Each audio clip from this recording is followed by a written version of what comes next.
Good evening. I'm Mark Osiki. I'm delighted that you've allowed me to join y'all here this evening. I'm an Erie native, and I'm a project management consultant based in Germany.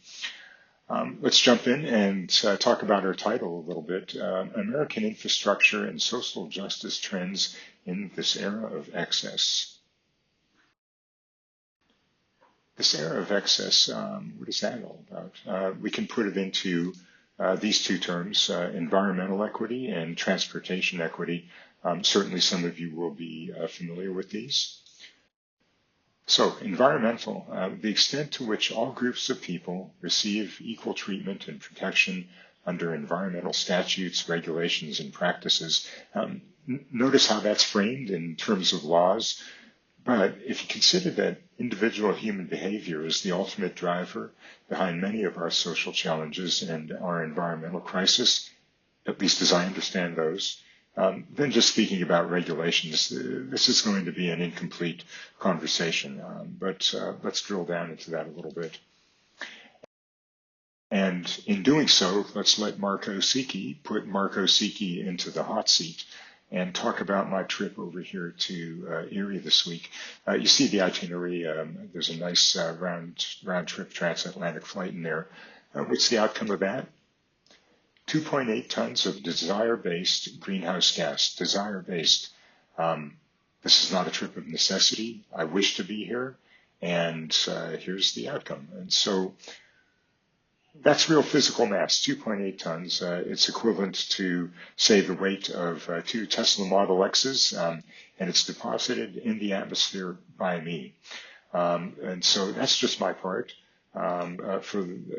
Just consider that for the entire flight, say 200 people on this flight, an equivalent of 500 Tesla X's that have been left up in the atmosphere just from this one, travel event. So environmental equity, is that equitable behavior on my part and my fellow travelers, inequitable?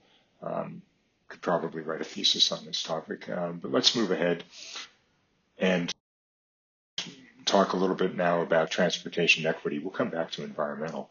Transportation equity, the US DOT gives us a nice definition. Equity in transportation seeks fairness in mobility and accessibility to meet the needs of all community members. And so we can put that into context by taking a look at some national and local demographic data. On the right-hand side, information that I'm sure you're much more closer to than I am. 15% of our residents in Erie County at the poverty level. And on the left side, we break down for U.S. car owners generally, percentage of car owners by income group. And we can take a look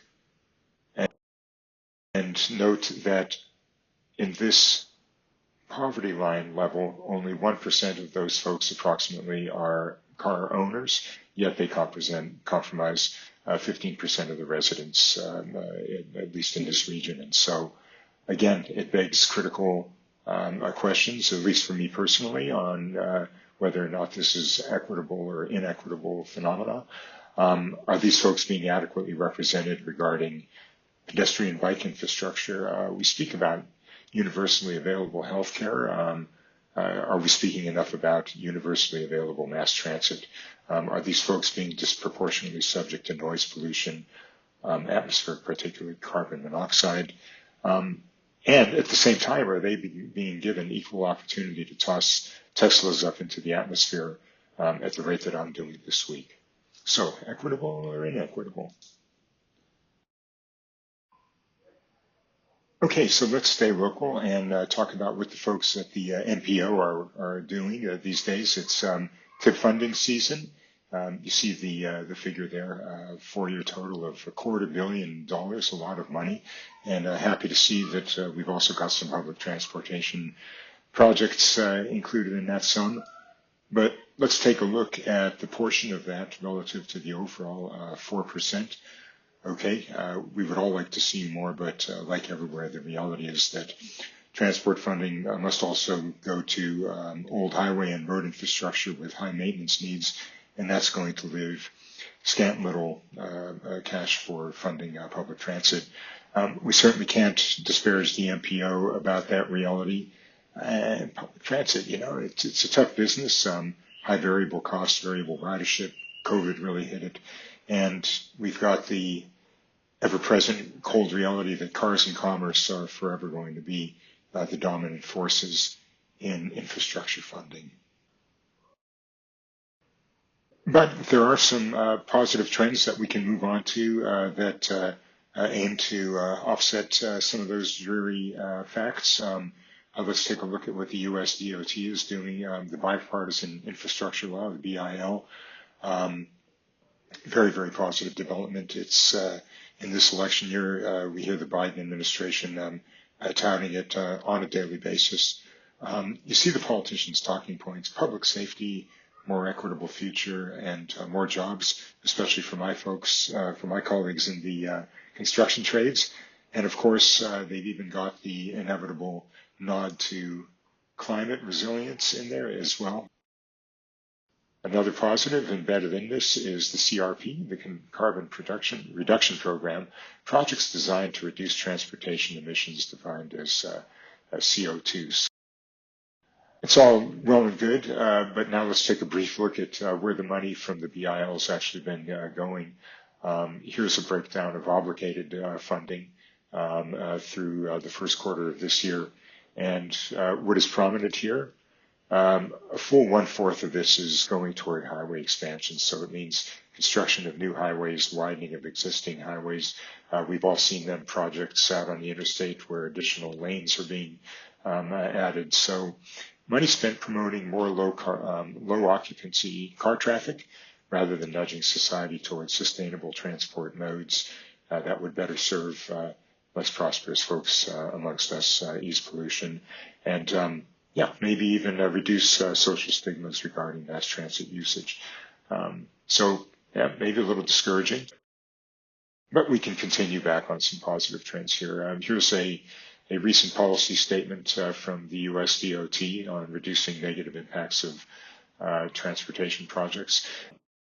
Many of the transportation projects that are undertaken, they're intended to provide a greater good for the community at large, but at the same time, they have been known to imperil specific communities with environmental justice concerns.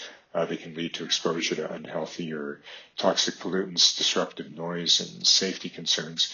And so here the USD is saying, no, for our offices that are responsible for environmental reviews of transportation projects, we're going to take the steps necessary to support this. And that's very good news. This will make it more difficult for jurisdictions to sidestep full-blown environmental impact assessments that should be made on projects. And this is a judgment that has to be very, very carefully applied with great due diligence. EIAs are critical, not just for relieving some of the damage to our environment at large, but also to protect those folks who live near these projects. So very, very welcome development here. This is a very, very new one, quite similarly to the previous, Reconnecting Communities Institute, where the U.S. Department of Transportation is aiming to restore and reconnect communities that have been harmed, isolated, and cut off from opportunity by transportation infrastructure. It's ubiquitous. We see major highway projects going through cities, maybe expanding existing highways, and these have a severe effect on the prosperity and the safety of many neighborhoods. This initiative intends to maybe help relieve those effects and get funding going in that direction. And back to our DOT, some very, very welcome activity on their side out in my old neighborhood where I lived as a kid out on the East Bayfront there. This project aims to improve safety for pedestrians that are trying to cross the East Bayfront connector. It's fundamentally a 4-lane highway with pretty high speeds. This gives folks, slower moving folks with impairments or those among us that just need a little bit of extra time to stand a fighting chance of getting all the way across before the traffic signal releases the next fusillade of autos coming at them. So very, very good investment on the part of the PennDOT here in Erie. Countywide, very interesting project, Erie to Corey Trail connection. Of course, rail to trail conversions, it's absolutely nothing new. Many of us have ridden bikes or went out running along them over the last few decades. But now the character, it's rapidly changing. Usage is rapidly changing as e-bikes and, multiple person bikes, cargo bikes. These bring a new practicality to two-wheeled transport. And so now things are starting to look different. These are not just recreational trails. Take this one. This is one that runs through my neighborhood back in Heidelberg, Germany. It's taken an old abandoned railroad through an industrial area and transformed it into a major commuter route. And the amount of traffic on this during the day is just stunning. Students, folks going back and forth, work, running errands. It's just very, very high traffic flow. The area has become much safer and has sparked all kinds of residential investment, very attractive investment, and it's become a vital social hub. So trails, they're no longer just for recreational purposes. They're very, very functional. And finally, coming on to what the redevelopment authority of the city of Erie is doing down on the East Bayfront neighborhood, back again to my old stomping ground, the East Bayfront Greenway Trail. You can see on the left this urban blight plan. These are abandoned or dilapidated properties, all the colored blocks there. And in an earlier concept, there was a plan presented to put a greenway trail that wends its way northwestern through this neighborhood, and just to provide access to bayfront amenities. And here you see the most recent iteration of it. There are paved trails and improved safe crossing intersections. There's a lot of park and recreation space embedded in it. Everything is lit to promote safety, and it just gives an opportunity for folks to be able to safely traverse through this neighborhood, either by walking or pedaling. But very, very importantly, it's going to encourage a people presence that will help local commerce grow and discourage crime. It's a very, very good formula. Very high success rates in other municipalities. And I've recently learned that just to the east of this, on the east side of the Bayfront Parkway, now the Wayne Park community is also undertaken a similar initiative. So very, very good news, very positive development all the way around for city residents on the east side. So there are countless other initiatives ongoing throughout the county. You're going to be much more familiar with these than I could ever be as an outsider. Some are regulatory based, but many are just coming out of grassroots efforts of folks and small business owners that share my belief that greater focus on environmental equity and transportation equity will benefit everyone. So thank you. Thanks for your time and consideration. I'm going to stick around during the meeting, and I'll be available for conversation if any of you wish that once you're finished here. Thank you again.